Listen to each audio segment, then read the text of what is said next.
sit in the middle, Kate. Welcome to your first. Is this your first meeting? This is my first meeting. All right. You ready to go? Hey, what's up, guys? Adrian Hernandez with Odyssey Sports. Kate, congratulations on your first post-press conference. I do want to ask you before the game, obviously, you and Caitlin had that moment at center court that went super viral, and I know you guys were just teammates less than 2 months ago, but to have that moment here in the WNBA, what did that mean to you? It's just really cool. We're both living out our dreams right now. We both always wanted to get to this point, and we're doing that right now. So we're just really grateful that we're in this position and we have this opportunity. So it's pretty cool to experience that with your best friend. Asia, Terrell Emerson from Talk That Talk Media. A lot of questions probably are going to be about Caitlin Clark, as it should be, but understanding your matchup, your direct matchup was going to be Aaliyah Boston. How much does that say about what Don Staley has been able to build at South Carolina, but not only been able to build, but currently still building? I mean, it's great. It's what she does. It's the way that she just teaches you professionalism, but also discipline. And I feel like that's what carries you on. I mean, your talent is going to go. You're going to work out. You're going to sharpen your tools. But what keeps you in this league is how you carry yourself as a professional. You can be the best of the best, but if that is not it and people don't want you in that locker room, it's not going to be long. So I think that's what she kind of teaches us as we go, and we still communicate with her when we're getting to the pros. Just being you, being disciplined in whatever you need to do to get the job done, and then everything else will flow. But I mean, it speaks volumes on what Coach Staley has done with us as her players in current and also past. Hey Asia, how you doing? This is Bubba Dub from Bayou and Shay Shay Media. I just want to ask you a question. What's the difference in your game from last year and this year? That's a good question. What is the difference? I think I'm starting to read the defense a lot better. I feel like last year I was just kind of going with the flow. It was like whatever was out there, I was just gonna be like, all right, let me just go put the ball in the orange hoop. But this year, I feel like I'm really kind of just trying to pick the defense apart and get into my spots. I sometimes settled a lot last year, which gave the defense time to say that they kind of got to stop, but in actuality, it was just me settling. So this year, I feel like I'm starting to really dissect the game a little bit more, watching it a little bit more, and then taking what the defense gives me. Kate, what was it like to have your coaches in attendance and just everyone flying in from Iowa to see you play? Yeah, it was really cool. Obviously, I wouldn't be here without my, Coach Bluter and everything that they did for me, and so it's really cool whenever you can have family and people that mean a lot to you in attendance, and seeing them right there courtside, that was really fun.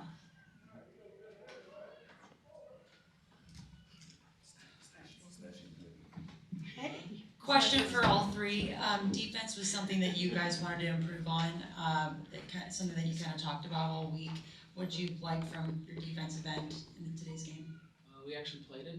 I feel like that's like a legit thing. We actually wanted it. I feel like in the past games, wins, the loss, we didn't want it. It was just like we just thought we could outscore, and this league is too good to do that. So I think tonight we actually wanted to play defense, and I think that loss against Phoenix kind of woke us up. So it didn't matter who we played this weekend. It was going to be a fact that we could get it done on the defensive end. And Becky screamed at us, she yelled at us.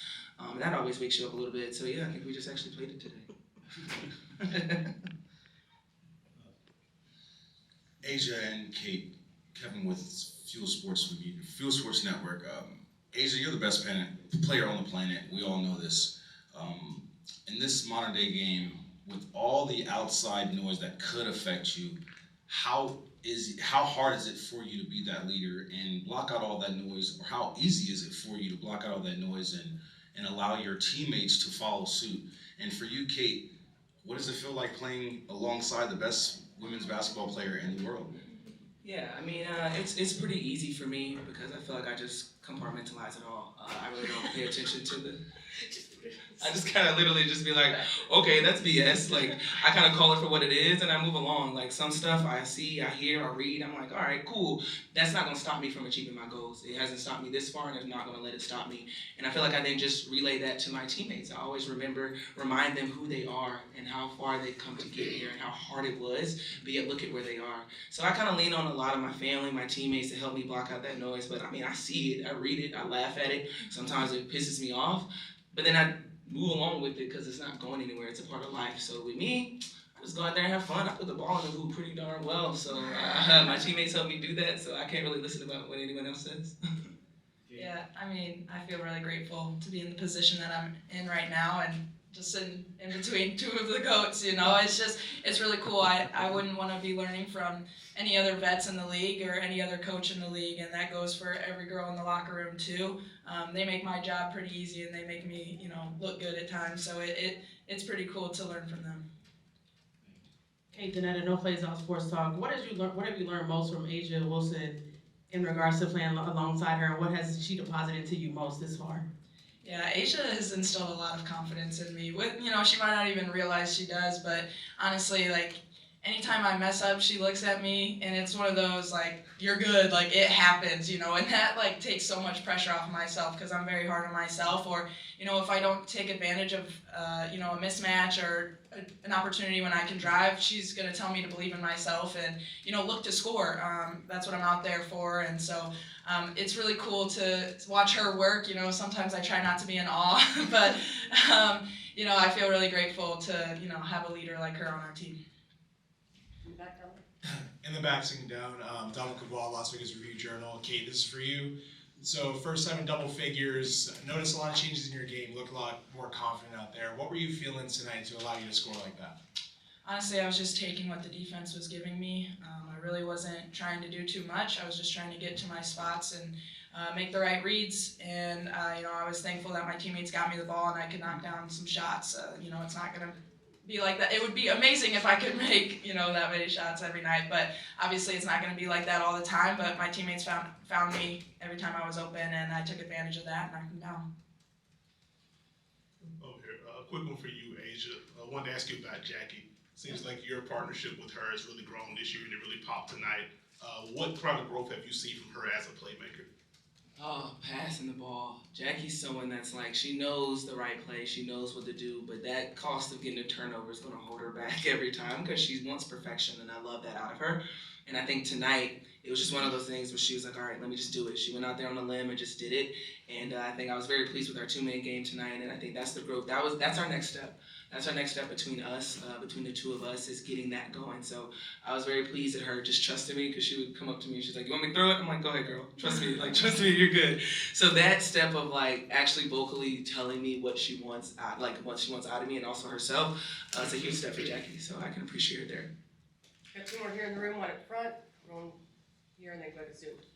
Hey, Coach. Armani Lingo, Dice City Sports. So far this season, what have you been super impressed with about Kate Moore and her performance? Her mind. Her mind jumps off the pages.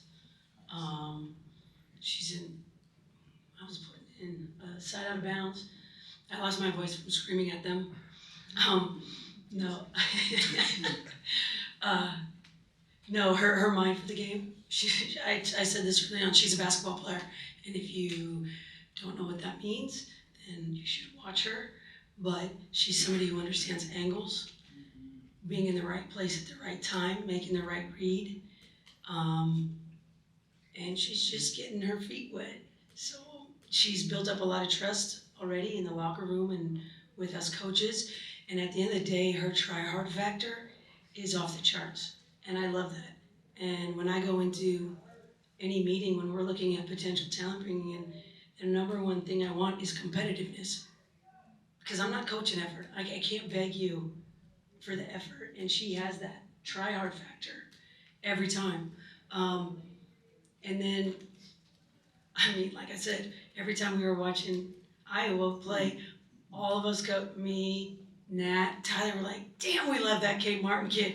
Ooh, she's so good. She's so solid. And it was that. I mean, you know, so when she was at the draft, obviously, she didn't know anything.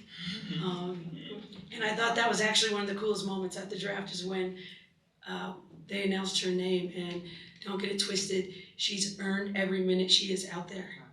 She has earned it in practice, and she has earned it in the locker room. She's a high character person, and we value that around here. Andrew, throughout the season, the team has faced various challenges such as injuries, the integration of new players, investigations. How do you integrate, like, as far as like integrating those new players?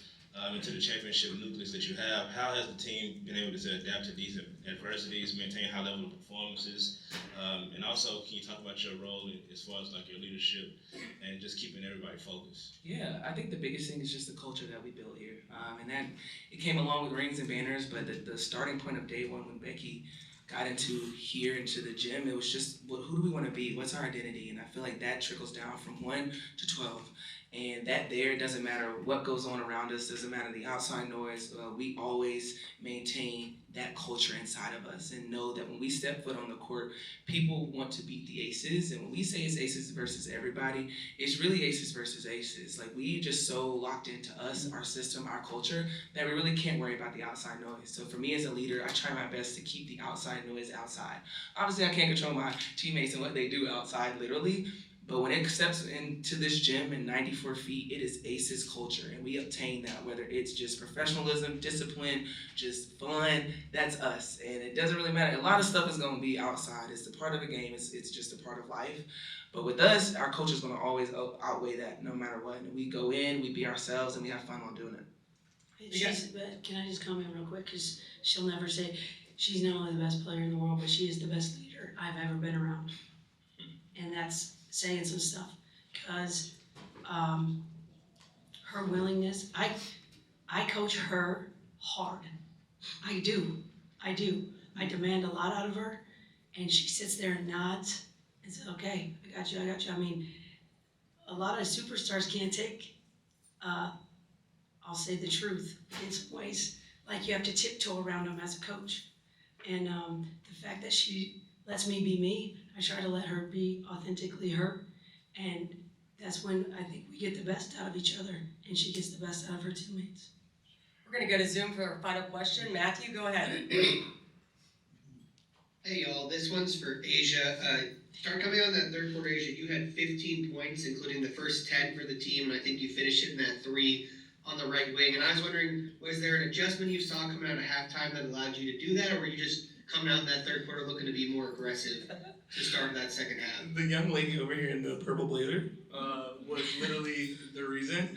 No, I mean, like Becky said, she coached me. She really got on me in halftime, and it was unacceptable when I saw it on film. And it looked like myself. I didn't feel good. It didn't feel good out on court, but I was kind of still figuring it out. I felt like I was in cruise control.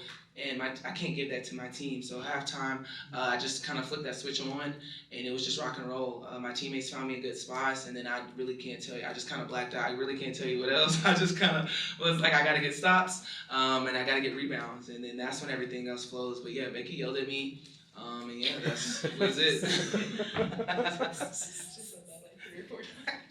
Yeah, Becky really yelled at me. I told her, be worried when I'm not yelling. Right.